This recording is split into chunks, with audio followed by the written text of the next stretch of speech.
wallpapers, and just loads of stuff now is about wallpapers with it's basically a bunch of pictures with Ubuntu logo on them, and I just think that's not news. I mean, just really find the news, people, because it's really a distraction. It's really, we should tell people this is Linux and it's good, not because of the wallpapers, because it's got a better file system, it's got a nice applications for it, it's stable, and it's not the wallpapers. Yeah, the webupdate.org PPA for their themes is incredible. But yeah, you're right. There does seem to be an awful lot of new wallpaper, new GTK theme, new icon set, and it's all Surface things. I mean, you're right. I mean, as nice as they are, you're kind of right in that. Yeah, the reason I bring up the issue just now is, sorry about my voice. It's still, since yesterday, it's been bad. But the reason I bring this up is the past week, I'm not sure if they actually do the sort of election for things like default wallpapers in Ubuntu, but one of the things they eventually decided, I'm not sure it'll change that, is that the default paper in Ubuntu 11.04 is almost exactly the same as 10. Eventually, people talk about wallpapers, and you use this wallpaper, wallpaper innovation or whatever. Eventually, the wallpaper in the next version of Ubuntu is almost identical to the previous one. They maybe added a few colors, just do a tweak on it. And that's a really bad mistake, because people won't be able to tell the difference between them. You look at 11.04 and you look at 11.04 and you look at 10.10. It looks it's the same background too. Everything's the same almost, and they plan to have Unity as well, which, for all I can tell, some people like it, but most people I trust, or blogs which I think are pretty fair to Linux, they just think, oh gosh, either Ubuntu is in trouble or KDE is going to get a lot of users soon. The thing with the way Ubuntu have changed their sort of branding is the brown used to be horrible, but it got really refined. By the time it got to like 9.10, it was a really classy brown theme that they had. It was really nice. And then what did they go and do? Just when they got it to a really classy, really upmarket, polished look, they said, what's this brown rubbish? We're going for purple, aubergine, and everything was thrown out the window, and it was back to square one again. Like, why? You just got it to a really good state, and you're throwing it out. I think joke. Yeah, sorry. I think with Canonical, over the years, every new feature or idea that they've had is often met with sort of the end of the world type prophecies on certain blogs and certain sites, and I tend to hopefully have a little bit of an open mind in regards to Ubuntu, especially because all the features which I've seen people say, this is bad, this is going to kill Ubuntu, this will send users elsewhere, has ultimately ended up to be beneficial for Ubuntu. I mean, I don't have the figures to hand. I don't think we can accurately say exactly how many Ubuntu users there are.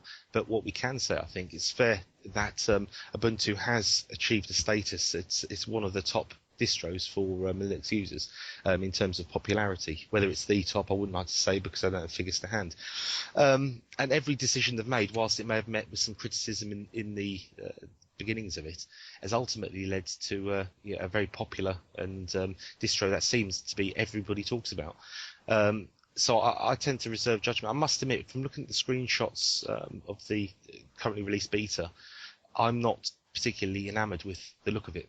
So far, I haven't physically ran any beta versions yet, but I'm not enamoured by the look of it, mainly for the same reason that I wasn't particularly keen with Jolie Cloud either.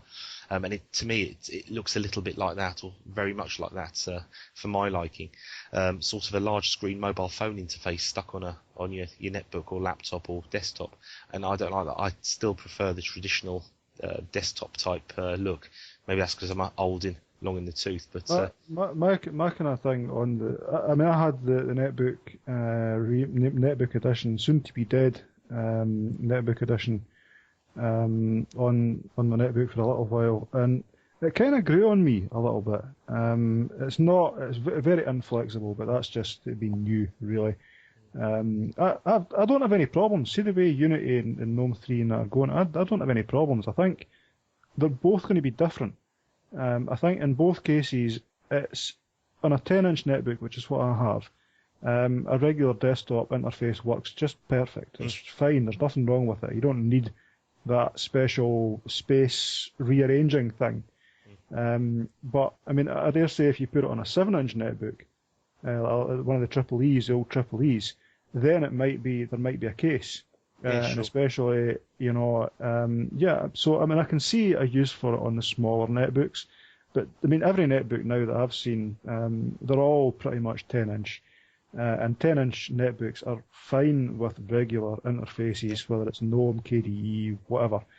I mean, I went back to Peppermint Ice on the netbook, and that runs a traditional desktop theme, if there is such a word, saying, and it works perfectly well. I like my netbook because I tend to use that more when I'm away from home, or if I'm sitting in the front room watching television with one eye and punching away on the netbook with the other. But I like it to resemble roughly what I have on the desktop, because I think we said before, for me, that I can't imagine living life without a desktop unit with a keyboard, mouse, and monitor in front of me. I don't like laptops, but the netbook is sort of a lesser of two evils when I'm downstairs or out of the house. So no, I think the traditional desktop works fine, and I've been very happy with it. And I always have to, every time I mention my netbook, I always do try to pimp Peppermint Ice. Absolutely fantastic distro, whether you've got a netbook, laptop, or desktop. So if you haven't had a go at the hybrid cloud-based Ubuntu derivative, then give it a go, and it's a very good little distro. So Peppermint Ice, that comes with my recommendation. Very briefly, gentlemen, just something I wanted to throw in very quickly. Looking down my RSS feeds, just have a few things that caught my eye. We've got the Commodore 64. Hopefully Roy and Gordon will remember fondly the Commodore 64 and maybe even had one. But that's getting a bit... I was going to quickly impersonate a Commodore 64 loading gauntlet. Well, it's making a comeback. It was supposed to ship in June 2010, but apparently it's been delayed. I'm just looking down at this article. It appears, and I'll stand to be corrected, but that it's going to be released in its true old-fashioned format with the keyboard, disk drive, and all built in. It looks absolutely fantastic. It's a typical retro-style Commodore 64 that we all know and love. And I beg your pardon, I made a mistake there. It was a Commodore 128, I believe, which had the built-in tape deck or disk drive. No, this is a 64-based look to it. I'm not quite sure what it does. I'm assuming that it is just a Commodore 64 and not a PC with a Commodore 64 casing. And I'm assuming that it's going to have some sort of way to download the catalogue of Commodore 64 titles so that you can play them all without having to have separate tapes. There's not a lot of detail on this, and I've literally just flicked it open, but it was something I wanted to throw in. There'll be a link on the show notes to it. I'm a big Commodore fan because of the Amiga. I must admit the 64 didn't really get my interest for very long because I was a Spectrum 48K user. So, but there you are. Looking now very quickly, this is something that Roy might be able to make a comment on. This has just come in. It's on the Register website. Google bids 900 million for Android and Chrome patent shield. I don't know if you've come across that yet, Roy. Is it Nortel? The Nortel situation. Yes, it is. I'll just read I have actually have in my wiki an article. I'm co-editing with a person this criticism of Google. I wrote a post today. And I'm trying not to talk about my post on the show because I realize it's not everyone's cup of tea or whatever, because we are actually a grouping of 3 sites. But one of the main points, though, of the post was to highlight the fact that Google keeps saying we're against software patents, and it doesn't seem to like them when it gets attacked. But then at the same time, it actually applies for software patents, and every time it does, and every time it actually pursues these things, it's always for defensive purposes. That's what they always say. Every single company, even Microsoft, will tell you we need patents to defend ourselves. It's about protection. And this is just euphemisms. This is the lingo of the lawyers, especially in the patent field. You know, you have to have protection, and well, it is protectionism. It's not protection. It's more like if you have a monopoly and you want to ensure nobody breaks through the monopoly, you get patents, and then you can just sue anyone who dares to enter your, dare to step on your business or to step on your market share. So in the case of Google, they will tell you, and they persistently say so, even in court cases, that they don't like software patents, but at the same time they do get software patents. Sometimes they have some sort of an open promise or something to do with open. It's usually to do with open and promise and community, something like that. And they try in the way that IBM does, or to a certain